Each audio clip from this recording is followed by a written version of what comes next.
Hi friends, எல்லாருக்கும் வணக்கம். இன்றைக்கி நம்ம என்ன பார்க்க போகிறோன்னா 12th புக்கில் இருந்து அரசியல் அறிவியல் புக்கில் ஒரு இம்பார்ட்டண்டான டாபிக் தான் பார்க்க போகிறோம். என்ன டாபிக்னா சட்ட முன்வரைவு. சட்ட முன்வரைவுனா என்னென்னா, ஒரு சட்டம் இயற்றப்படுவதற்கு முன்னாடி நடக்கக்கூடிய நிகழ்வு தான் என்னன்னு சொல்கிறோம், சட்ட முன்வரைவு. இது எல்லாமே இந்த சட்ட முன்வரைவு எல்லாமே எங்கே நடைபெறும்னா பாராளுமன்றத்தில் தான் நடைபெறும். இப்போ என்ன ப்ரொசீஜர்னு பார்க்கலாம் வாங்க.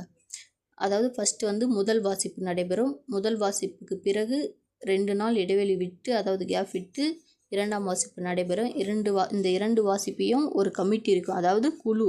அந்த குழுவுக்கு அனுப்பி வச்சு அவங்க சம்மதம் தெரிவித்த பிறகு அறிக்கை நிலைக்கு அனுப்புவாங்க. அறிக்கை நிலையிலிருந்து 3ஆம் வாசிப்பு நடைபெறும். 3ஆம் வாசிப்பு பிறகு 2 அவைகளும், அதாவது ஒன்று மக்களவை மாநிலங்களவையிலிருந்து சம்மதம் தெரிவித்த பிறகு ஃபைனலாக குடியரசுத் தலைவருக்கு இந்த வாசிப்பு அனுப்பப்படும்.